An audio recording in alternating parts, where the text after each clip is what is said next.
Bonsoir à toutes et à tous, heureuse de vous retrouver pour l'édition de ce soir. Voici les titres.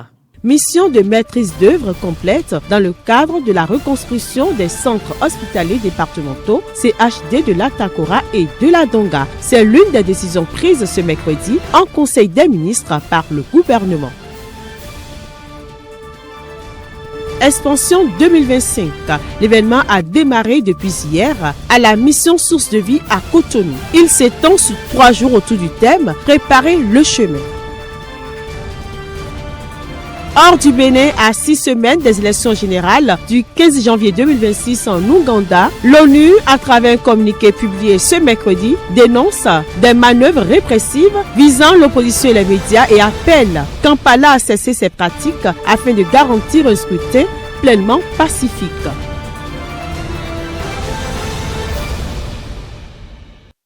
À nouveau, bonsoir. Le Conseil des ministres s'est réuni ce mercredi sous la présidence du chef de l'État, Patrice Talon. Au titre des mesures normatives, le Conseil a décidé de la mise en place de la commission chargée de la toponymie et de la mémoire nationale. Au titre des communications, on retient l'agrément au Code des investissements, la mission de maîtrise d'œuvre complète dans le cadre de la reconstruction des centres hospitaliers départementaux CHD de la Takora et de la Donga et la contractualisation pour l'implémentation de la plateforme de recherche, d'investigation et d'analyse médico-légale. Et le Conseil a également en autre retenu que l'aéroport de Cotonou s'appelle désormais Aéroport Bernardin Ganty de Cotonou. Des nominations ont été prononcées à la présidence de la République, au ministère de l'Économie et des Finances et au ministère de l'Intérieur et de la Sécurité publique. Remettre à plus tard, repousser ce qui doit être fait, attendre le bon moment. La procrastination s'est installée dans le quotidien de nombreuses personnes freinant projets, décisions et ambitions. Pourquoi ce comportement devient-il si fréquent?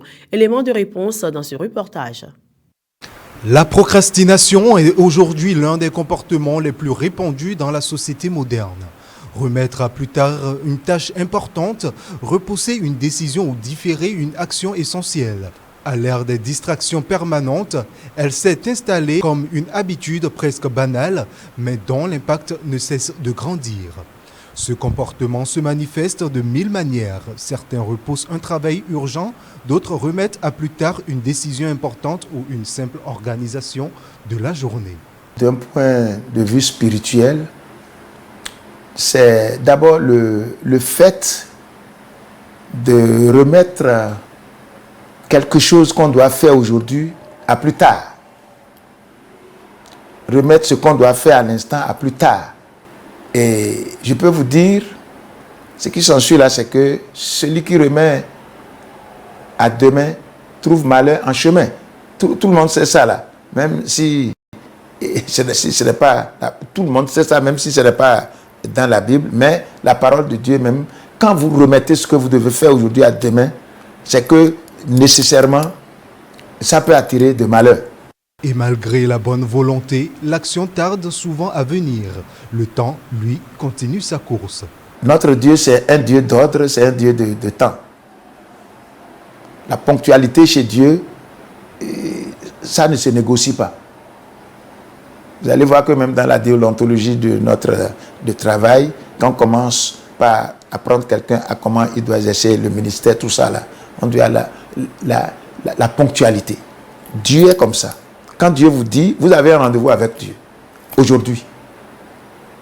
Si aujourd'hui vous avez déjà dit que vous avez un rendez-vous avec Dieu et que quelque chose vous pique, vous dites que le rendez-vous, on ne pourra plus. On remet à demain. Dieu, au moment où vous parliez, Dieu était déjà au courant. Le temps que vous choisissez pour vous-même là, ce n'est plus le temps de Dieu. C'est vous qui avez choisi votre temps et vous irez seulement faire ce que vous voulez là-bas. Dieu ne sera pas au rendez-vous. Mais derrière les écrans, les carnets fermés et les tâches ajournées se cache une invitation à reprendre le contrôle de son temps.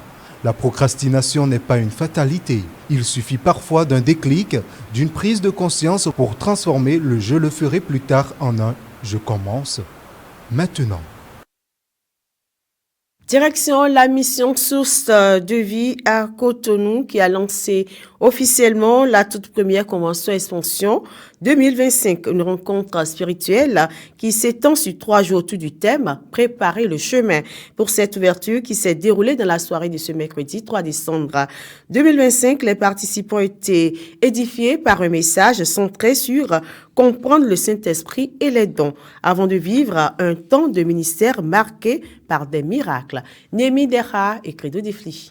Sur ces mots, on this word, I declare, nom du Seigneur Jésus-Christ, in the name of the Lord, la première édition officielle de Expansion 2025, préparer le chemin. Voilà qui vient donner le ton à la conférence Expansion 2025 à l'auditorium de la mission Source de Vie à Cotonou. Dès les premières heures, chants et cantiques montent comme une seule voix vers Dieu.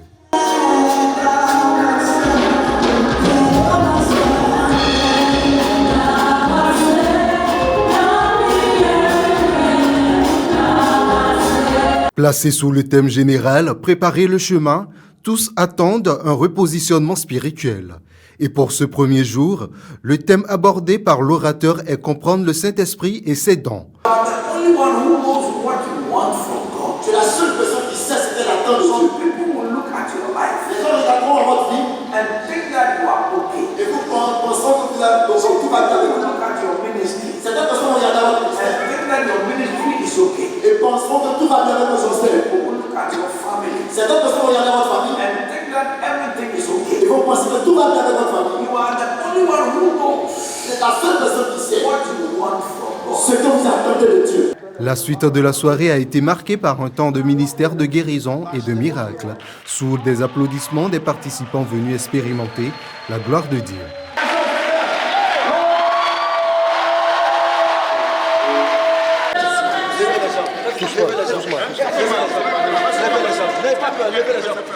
À la fin du programme, certains ont exprimé leur satisfaction. Jésus-Christ est vivant. Il n'a pas changé, il est le même hier, aujourd'hui et éternellement. Ce qu'il a fait hier, il a encore fait aujourd'hui. Nous l'avons vu à l'œuvre. Gloire soit rendue à Dieu.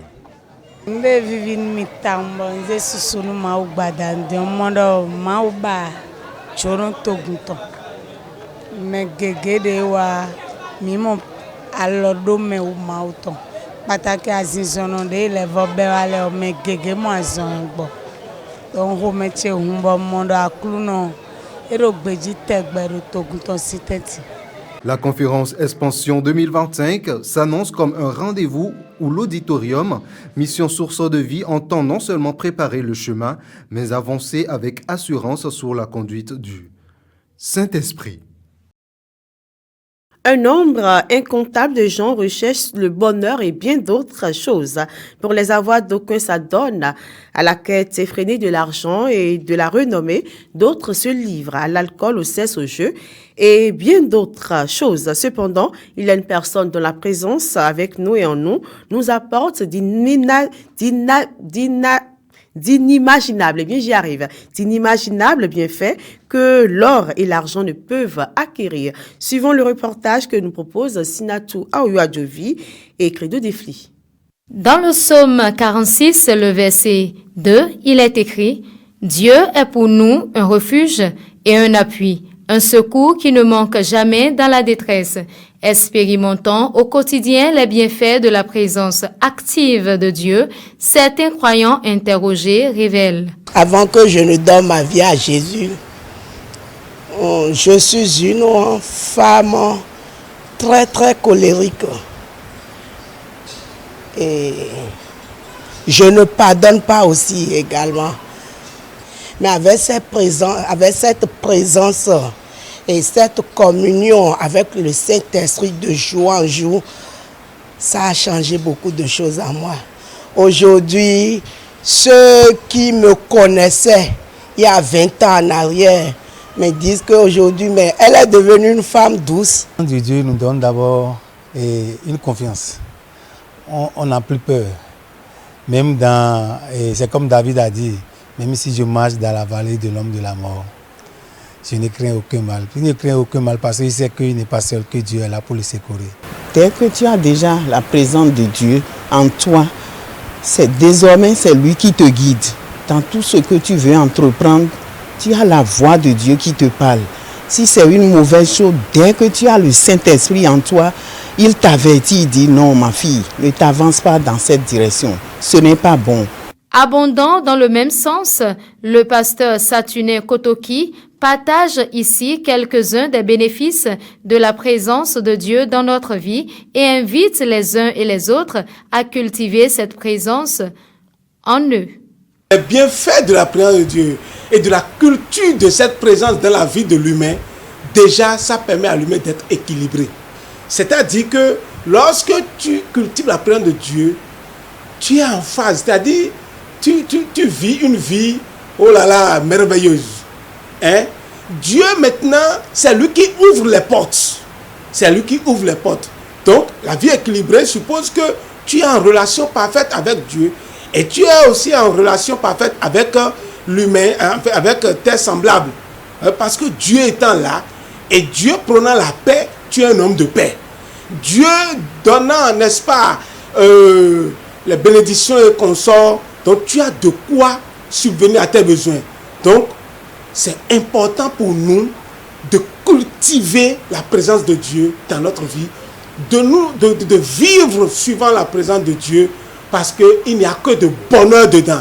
Il n'y a aucun malheur dans ça là. Ce n'est que du bonheur. Comme une biche soupire après des courants d'eau, ainsi mon âme soupire après toi, ô Dieu. Psaume 42, verset 2. Allons maintenant hors du Bénin. À quelques semaines des élections générales en Ouganda, l'ONU dénonce des manœuvres répressives. Au Soudan, les différentes tentatives de dialogue pour obtenir un cessez-le-feu s'enlisent. Enfin, Israël annonce la possible sortie d'habitants de Gaza dans les prochains jours. L'actualité hors du Bénin porte la signature de Félicité Bouton. Le 15 janvier 2026, l'ONU alerte sur une dérive sécuritaire en Ouganda. Volker Turk dénonce des manœuvres répressives contre l'opposition et les médias. Plus de 550 arrestations depuis janvier, dont 300 depuis septembre, et des cas de disparition, torture et arrestations arbitraires sont rapportés. Le gouvernement rejette ces accusations. Pour le ministre Henry Oryem Okello, l'Ouganda est une cible facile et agir dans la loi. Le NUP de Bobi Wine parle, lui, de répression systématique, d'arrestations massives et de violence en meeting. Son leader se déplace désormais en gilet pare-balles. Le parti craint une répétition de la campagne meurtrière de 2021. Dernier incident, un jeune homme tué lors d'un rassemblement à Iganga. L'ONU appelle à des enquêtes complètes et impartiales. Au Soudan, les discussions pour un cessez-le-feu s'enlisent. Le général Al-Burhan refuse tout dialogue avec les paramilitaires des Métis qui ont pourtant annoncé une trêve avant de lancer une nouvelle offensive au Kordofan. La communauté internationale peine à peser. Aux États-Unis, la récente rencontre entre Donald Trump et le prince héritier saoudien Mohammed Ben Salman avait suscité un espoir, le président américain promettant de s'impliquer. Mais Washington peut-il faire pression sur les Émirats arabes unis, accusés par Khartoum et l'ONU d'armer les paramilitaires? Abu Dhabi dément, tandis que ses liens économiques avec les États-Unis, notamment un contrat militaire de 1,4 milliard de dollars et un investissement de 2 milliards dans une société liée à la famille Trump, complique la donne. Israël a annoncé mercredi la réouverture dans les prochains jours du passage de Rafah entre Gaza et l'Égypte dans le cadre du plan de paix américain. L'Égypte dément tout accord et affirme que le poste frontière ne rouvrirait que dans les deux sens et uniquement pour les cas humanitaires, refusant tout déplacement forcé